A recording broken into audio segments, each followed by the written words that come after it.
So we left off there talking about message characteristics that reflect strategic intent, and we were talking about disassociation.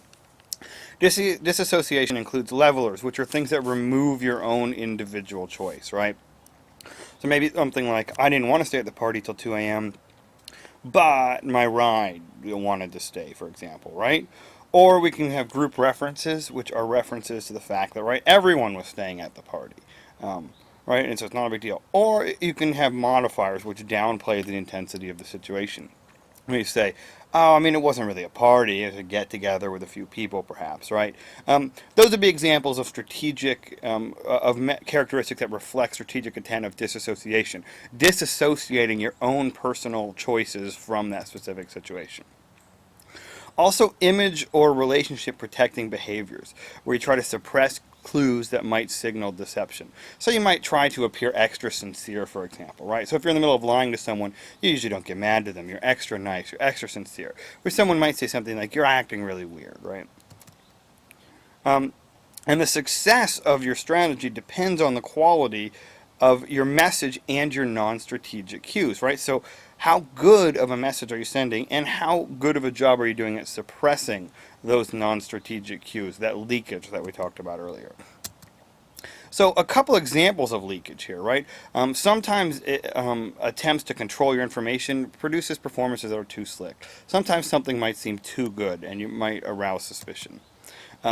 It causes physiological arousal. We've all told lies before, and you know what happens to your body when you do it, right? Your temperature raises, your voice might stutter, and so some of that leakage, right, can be physiological in that sense as well. Might be overcome with guilt or anxiety, which are going to be taxing on mental effort. And right, you can go back to some of that nonverbal leakage that we were saying here. Is that complex performance can tax your brain. There can be too much going on for you to be able to control to really have an effective strategic message. Now, there's also another very important element of this theory, which is deceiver adjustment to suspicion. So remember we said most people actually do fairly poor in experiments on knowing when they're lying to and when they're being told the truth. One reason for this is that deceivers are better at sensing suspicion than receivers are at sensing deception. So we're talking about communication here as kind of a strategy. Well, a key to winning any kind of strategic game is the person with more information always has the upper hand when it comes to strategy.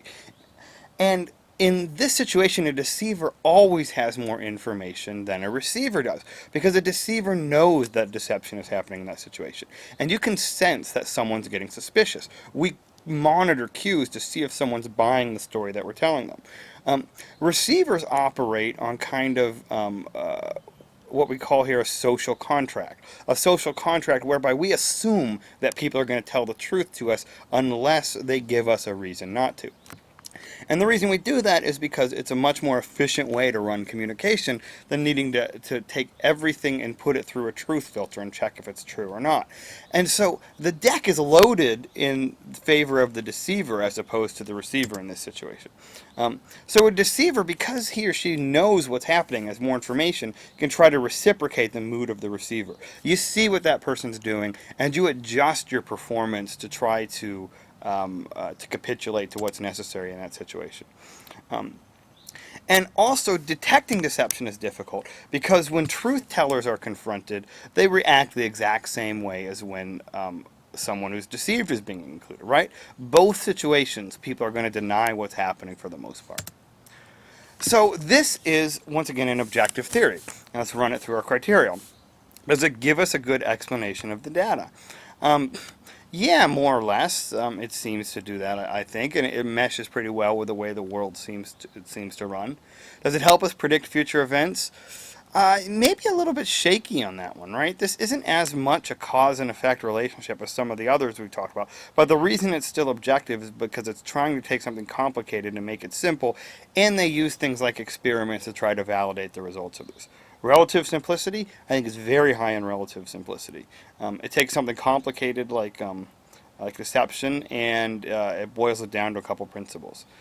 Does it have a hypothesis that can be tested? This is back to that cause-effect relationship that we were talking about earlier for future events. And Again, I think it's a little bit shaky on that. It doesn't really have a clear hypothesis that can be tested. One critique that this theory often faced is that this is too common sense, right? This doesn't necessarily need to be a theory because it's just kind of general knowledge. Finally, practical utility. Does it help you in your everyday life?